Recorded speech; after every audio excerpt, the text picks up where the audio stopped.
Jai Simanarayana. Let us know about Shadagopam.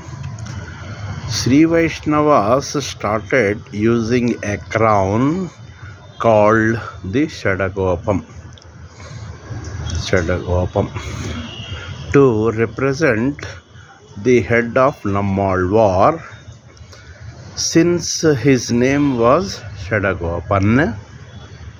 And on the top of the Shadagopam are the full footprints of Lord Vishnu.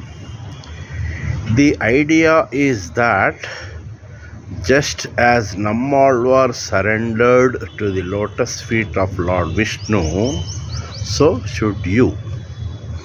That is the Shadagopam on devotees' heads in Sri Vaishnava temples by Archakas, Pujaris. Jai Srimanarayana. Rachakonda Ramacharyalu, astrologist, Purohit and High Court practicing lawyer through online. Jai Srimanarayana.